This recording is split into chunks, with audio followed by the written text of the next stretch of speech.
Okay, so let's start our today. So, uh,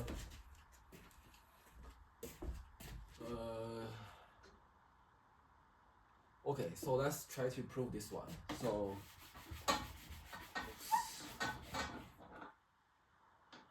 still doesn't work so well. So, okay, so now, so this PA is a parallelogram, right? So, we want to see like how we can how we can really compute this parallelogram. Okay.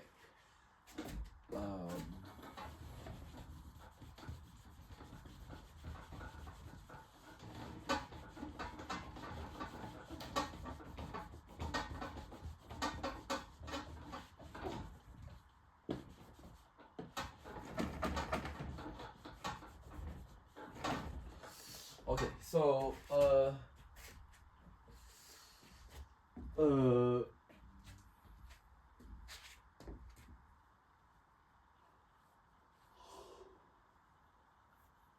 okay, so y is equal to 1. So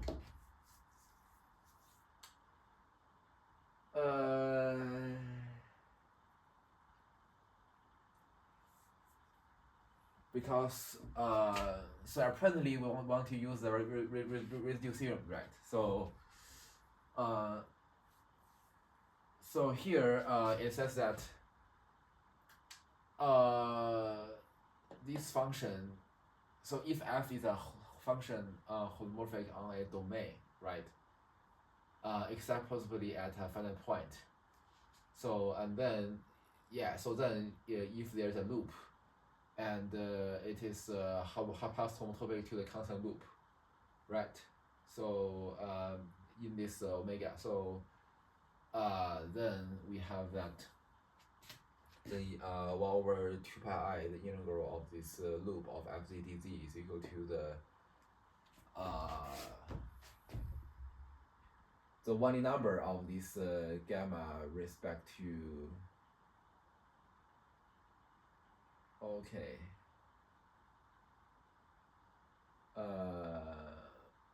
the one number of this gamma of so you sum over all the one numbers, right, of this gamma around these various points, and then times the residue of this function at this point.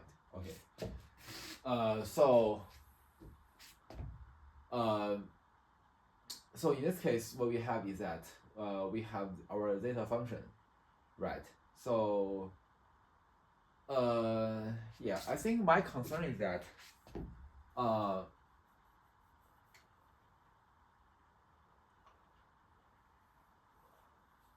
so this A should be, so basically I think this F is basically well defined at everything but the lattice point and also the origin, right? So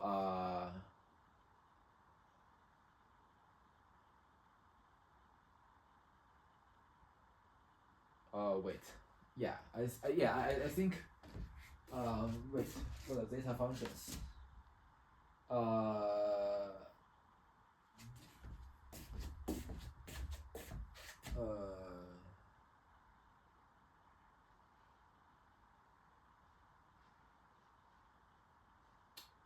oh, okay. So we don't need to worry about 0. But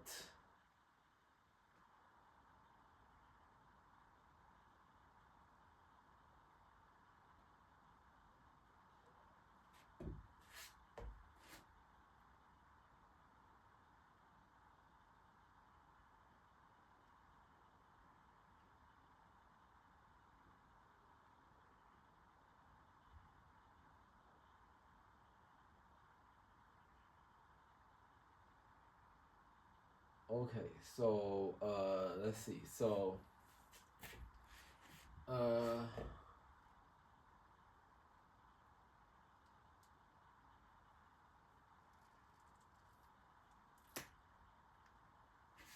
So let's start from this.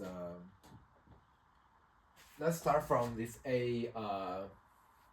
Yeah, I was a little bit concerned about. I was a little bit struggle with the point where this A could potentially be in one of the lattice point, right? If that is the case, then I don't think this.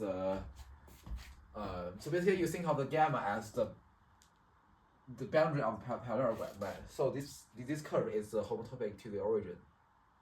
It is homotopy to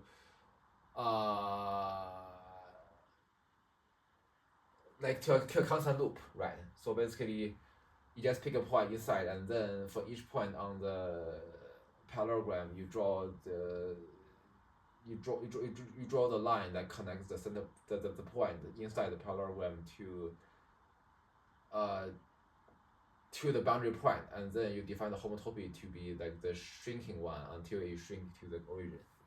You shrink to the center loop, the center point, the point inside the parallelogram. Yeah. And then the yeah. So that is the that is the constant loop. Yeah, that is the constant loop. And then yeah. So let's say let's first work on the situation where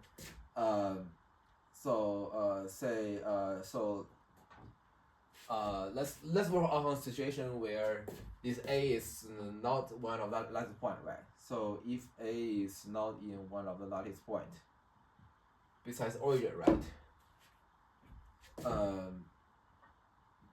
If C is not one of the lattice point, of course A is not equal to 0 by our assumption, right? So then what I claim is that this boundary of this PA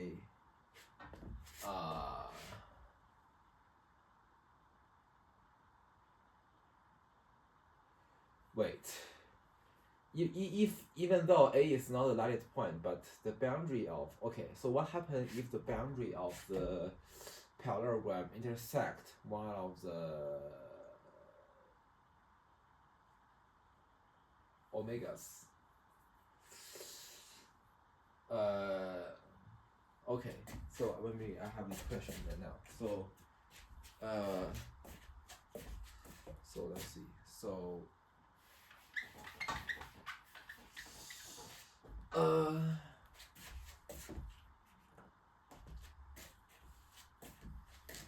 yeah, so this is the question, right?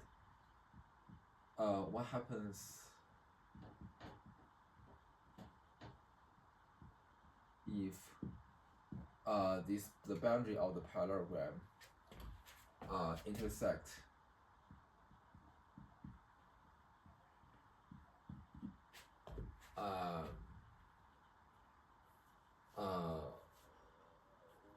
right? So intersect one of the intersect the lattice point, right? The lattice point.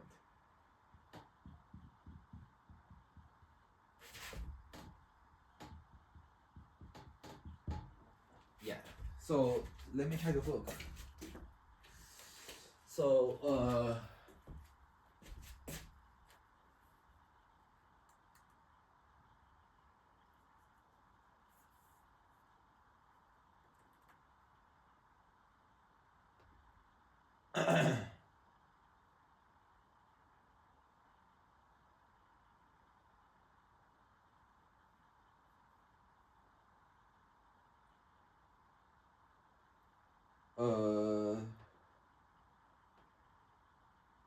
so I'm looking at the place where he introduced the lattice.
yeah, so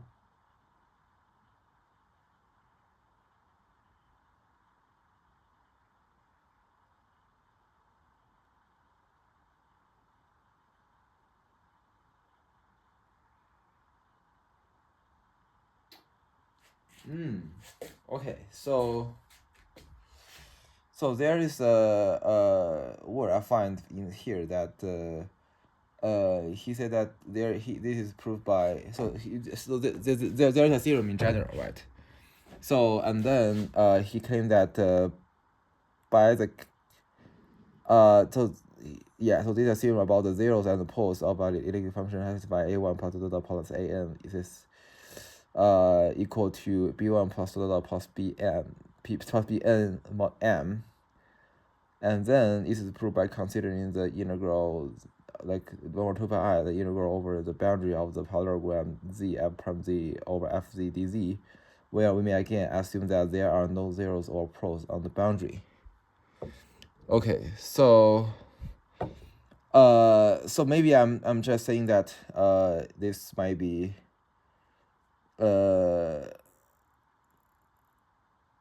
stated earlier. So here it says that we may choose A so that none of the poles fall on the boundary of PA.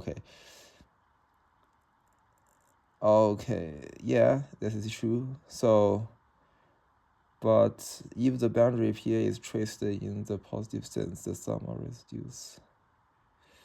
Wait, what does it mean by if the boundary of if the boundary? Yeah. So what does it mean by if the boundary boundary PA is traced in the positive sense? Okay, so maybe the positive orientation, maybe is what he means. So the sum of the residues at the poles, okay, I believe that because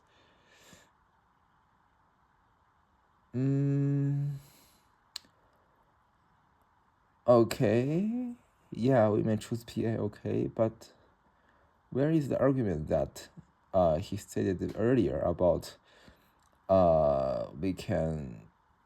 we may again assume that there is no zero poles on the boundary? Well, why we can assume this one?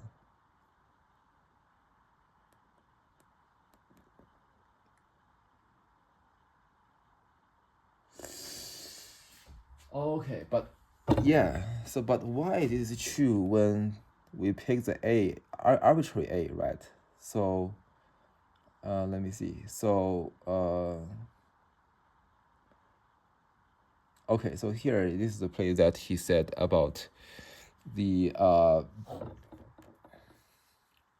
it is convenient to say that z1 is congruent to, okay, in the following fz will denote a member function which admits all numbers in the modulo m with basis, okay. Okay, the omega that's Paris. Okay, so yeah, I'm not. Okay, so maybe we shall looking for the. Yeah, I'm not sure what. Yeah, I think he mentioned something about all the modular in the previous settings. Let's see. So we shall not assume that the basis is canonical, but okay. It is convenient to say that z1 is congruent. z1 is congruent to z2. Okay.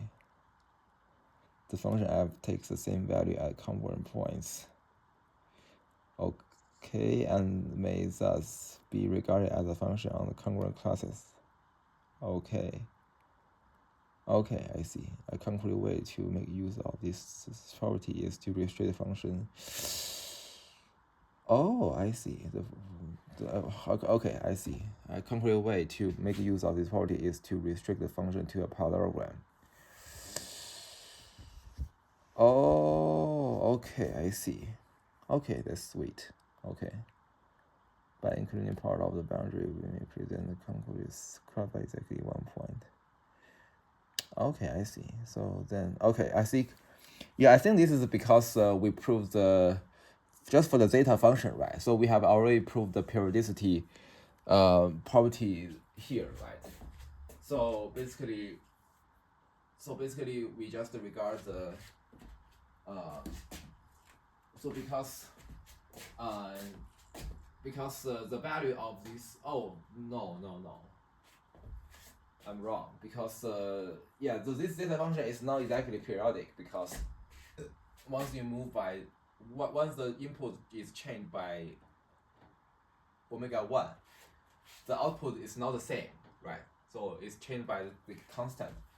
So yeah, so this zeta function is not really periodic, but now I think what he is saying is the elliptic functions, where he is referring to the Weierstrass P function. So I think, yeah, for the Weierstrass P function, I think we can do this, right? So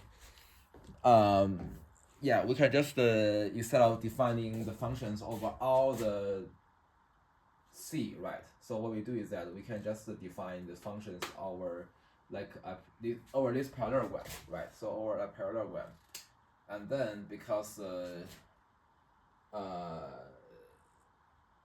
basically if I choose any parallelogram, right? So I pick any Z, right? And then I plus omega 1, so this corresponds to Z. So let's say that this omega 1 is like exactly the horizontal omega 1, and then this is like the omega 2. Right, and then this is Z plus omega 1. And then these two values are the same. So at any points, let's say that you extend the parallelogram like that. So any point in this parallelogram, it corresponds to the same value of the same point, like quote unquote same point on this parallelogram. They have the same value. So therefore, by defining the functions on this parallelogram to the left, it can be inferred that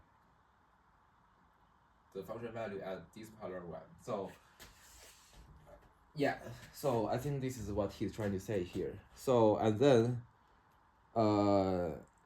by including part of the boundary, we may present much. Okay, but what did he say about the what did he say about the yeah, so what did he say about the boundary, right? So so why we may assume that there is no zero at the boundary.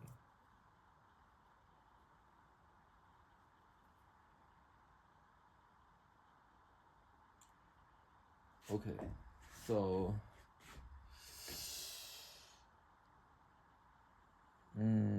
okay, let me see. So okay, so here let's see. So the multiplicities are reduced. The theorem now follows from theorem 4. Okay, so therefore our values. Okay, so it seems that this one doesn't say anything about the boundary. So let me, yeah. So here,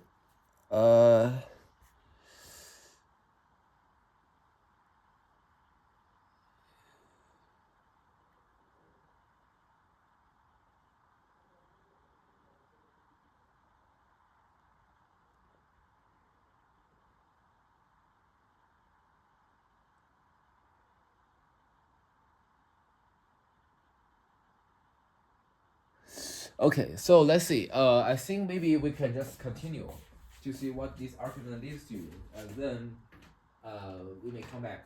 Okay. So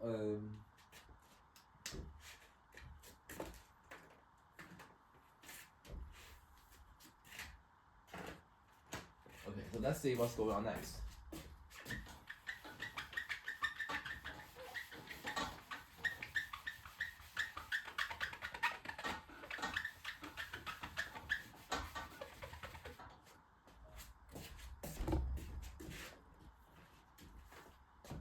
So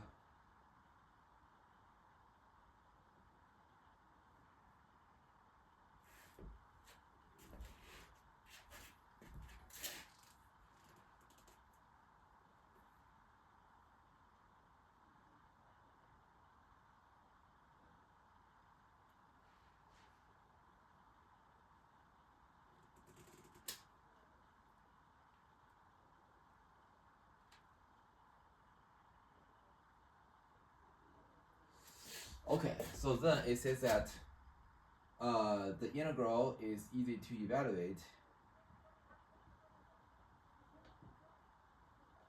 Is easy to evaluate.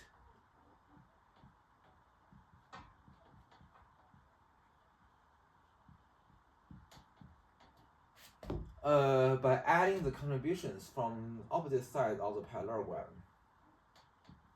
By adding the contributions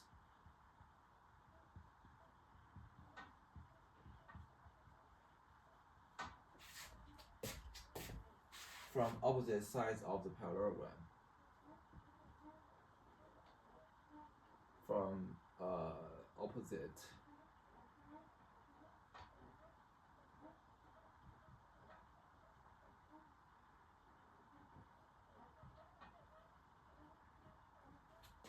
of the parallelogram.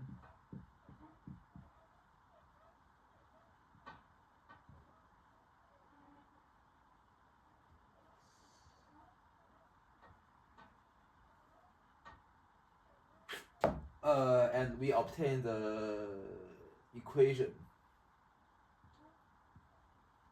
And we obtain the equation. Obtain the equation.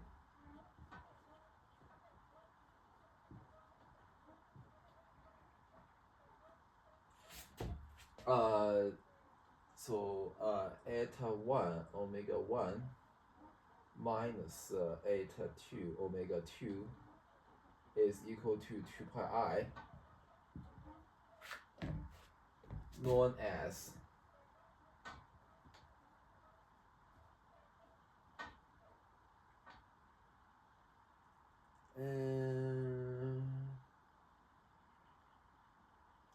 known as Legendre relation. Okay. Legendre relation.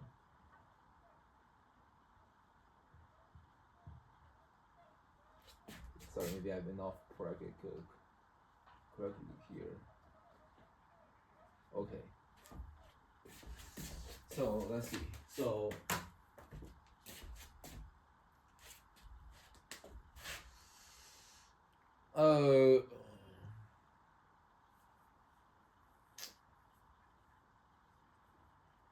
from opposite sides of the parallelogram,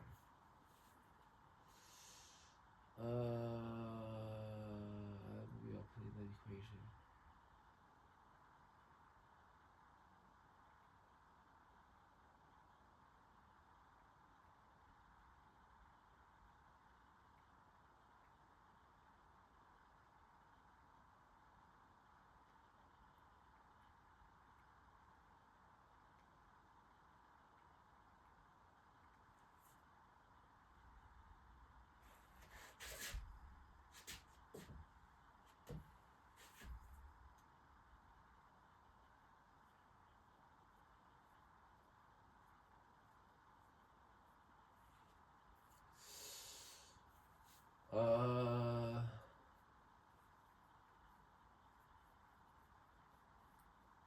Yeah, wait, why is it any A?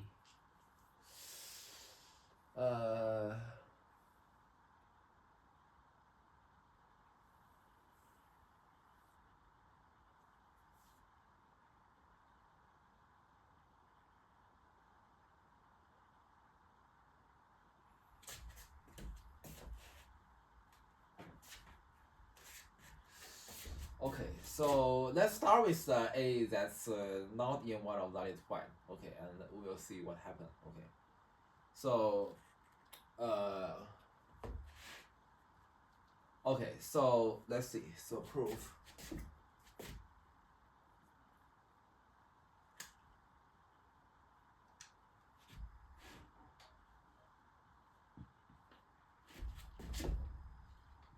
So suppose A is in one of the take away the lattice point, and then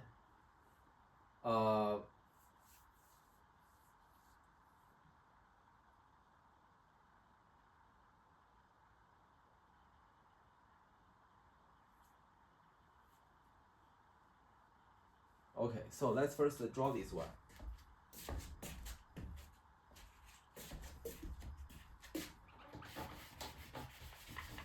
Shoot.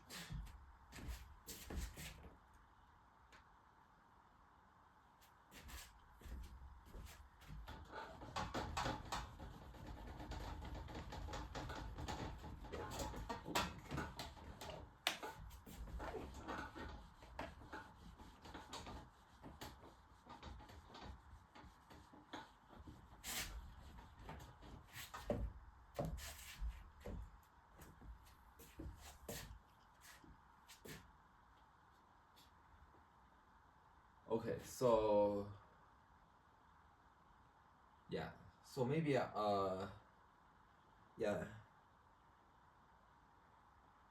Okay, so maybe I'll just stop here and maybe I'll just continue next time. Okay, yeah. So I'll just draw the parallelogram and then I'll just integrate the yeah side by side, right? For each of the, so basically there are like 4 straight lines, like 4 straight line segments. I'll just integrate over these 4 line segments and see what's going on. Okay. Okay, thanks.